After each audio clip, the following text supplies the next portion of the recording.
Hello, and welcome to Modern Skills in English. Today, we're talking about a feeling almost everyone knows, the feeling of losing hours to your phone, scrolling through videos and posts, and then looking up at the clock and wondering, where did my time go? That's exactly it. Last night, I had to study for an exam. I just picked up my phone for a minute, just to relax.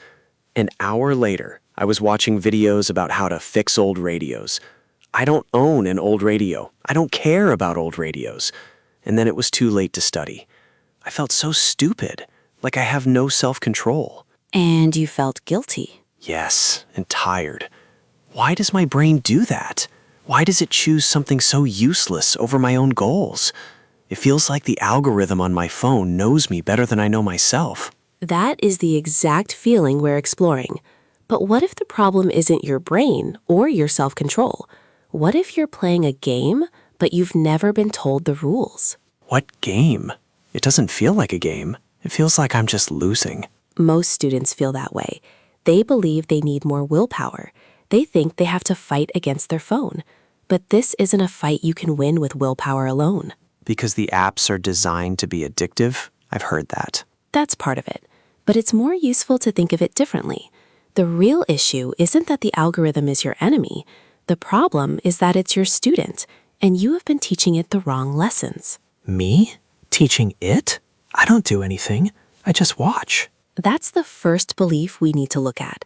The idea that watching is a neutral, a passive activity. Okay, but it feels passive. I'm just lying on my sofa, scrolling. Let's look at what the algorithm's job is. It has only one goal: to keep your eyes on the screen for as long as possible. It doesn't care if you're happy, angry, learning, or getting distracted from your homework. It only cares about attention. Right. Maximum engagement. Exactly. So how does it learn what keeps your attention? Every single thing you do is a signal. When you scroll past a video quickly, that's a signal. Show me less of this. When you slow down, even for a second, on a video about celebrity drama, I'm telling it I'm interested, even if I think it's dumb. Precisely. You don't have to like it. You don't have to comment. The pause itself is a vote. It's an implicit signal that this content works. You didn't say, I like this, but your behavior sent the message. Your attention is the only language the algorithm understands. So when I paused on that radio video, and then another one, I was accidentally telling the algorithm, yes, more of this, please. My brain was just a little bit curious, and the algorithm saw that curiosity as a command. You've just described the system perfectly. It takes your smallest, most implicit signals and assumes they are your deepest desires. It builds a world for you based on those accidental votes. That explains a lot. My feed feels so random sometimes, a mix of things I love and things I can't believe I'm seeing. It's not a clean reflection of me. Which brings us to the second turning point. Many students believe they need to see everything. They worry that if they mute or block accounts, they will miss out on something important. I definitely feel that. What if there's some big news or a trend everyone is talking about? I don't want to be left out. That fear is normal, but think about what the algorithm does with that fear. It shows you content that causes strong emotions, anger, surprise, anxiety, because those emotions are very good at capturing attention. It doesn't show you the world as it is. It shows you a version of the world designed to keep you scrolling. It can distort your perception of reality. So it's not just showing me things. It's changing how I see things. I've noticed that. After scrolling for a while, I feel more anxious, like the world is a crazier, angrier place than it felt before I picked up my phone. Yes, because that anxiety is a powerful implicit signal. It keeps you hooked. The solution isn't to see more, it's to see better. You need to stop being a passive consumer and start being a curator. A curator? Like in a museum? Exactly like that. A museum curator doesn't just put every painting on the wall. They choose carefully. They select the important pieces and remove the ones that don't fit. You need to curate your digital world. Muting an account that makes you angry isn't ignorance. It's good information design. Unfollowing a celebrity who makes you feel bad about yourself isn't weakness. It's wisdom. So I'm not just removing bad content. I'm actively choosing what my world looks like. I need to curate my feed to be a place I actually want to be, a place that helps me, not a place that just steals my time. You are building your own museum. You decide what goes on the walls. Do you want it to be a museum of anxiety and distraction, or a museum of learning and inspiration? Every time you use the mute or not interested button, you are curating. Okay, that feels more powerful. Instead of just being a victim of the feed, I'm the director of it. But that still feels like it takes effort. I have to react to everything it shows me. It does, which is why the third step is the most important. It's about changing how you start. Most people begin by scrolling. They open the app and passively wait to be shown something interesting. That's 100% what I do. I open it and just let it happen to me. And by doing that, you give the algorithm full control. You are letting it guess. But there is a much better way. Instead of sending thousands of weak implicit signals by scrolling, you can send one strong, powerful explicit signal. How? By using the search bar. Before you start scrolling, you search. You decide your intention first. If you want to learn about study techniques, you don't wait for a video to appear. You search for best study techniques. That sounds so simple. Almost too simple. Think about the signal it sends. An explicit search is a direct command. It tells the algorithm, this is not a guess.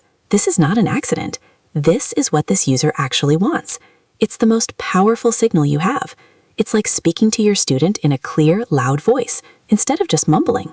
So when I want to feel motivated, I should search for motivational speakers. If I want to learn guitar, I search for guitar lessons. I go into the app with a mission, not just with an empty mind. You go in like a librarian, not like someone flipping through random TV channels. You are there to find something specific. You are directing your own experience. That one small habit changes everything. Okay, this makes sense. But Sarah, it still feels hard. If this system is so simple to understand, why do so many smart people I know still get stuck scrolling for hours? Even people with good intentions. It feels like the algorithm is just too powerful to control. That is a very important question. It's because we are emotional creatures. The algorithm targets our deep human needs for connection, for novelty, for validation. Understanding the system doesn't make you immune to those feelings. So what's the point then, if it can still trick me? The point is not to become a perfect robot who is never distracted. The point is to understand why it's happening. When you find yourself watching videos about old radios again, you don't have to think, I am lazy, I have no self-control. Instead, You can think, I see what happened. I sent some implicit signals without meaning to. The algorithm learned the wrong thing. I was being a passive user. Tomorrow, I will start with an explicit search. I will curate my feed more actively. It changes the story from a personal failure to a technical problem. From I am broken to the process was wrong. Exactly. It's the difference between blaming the pilot for bad weather and teaching the pilot how to read a weather map. You are learning to read the map. So let me see if I get the whole system. My relationship with the algorithm is a conversation. For a long time, I was only sending weak, implicit signals by pausing or scrolling slowly. And you were being a passive participant. Right. So the algorithm had to guess, and it often guessed wrong, showing me things that just grabbed my attention but didn't help me. It could even distort my view of things. It built a world based on your distractions, not your goals. So the solution has 3 parts. First, be aware of my implicit signals. Second, actively curate my feed by removing things I don't want to see. And third, and most important, start with an explicit signal by using the search bar. That is the entire model. It's a shift from a passive reaction to an active direction. You are training the algorithm to work for you. I never thought of it that way, that I'm the one in charge of training it. I always felt like it was training me. It feels less personal now, less like a fight against myself. It's just a system, and now I know how to use it better. It's not about willpower, it's about strategy. And that's the first step. Not trying harder, just seeing clearer. Hello to everyone listening. We hope this conversation was helpful.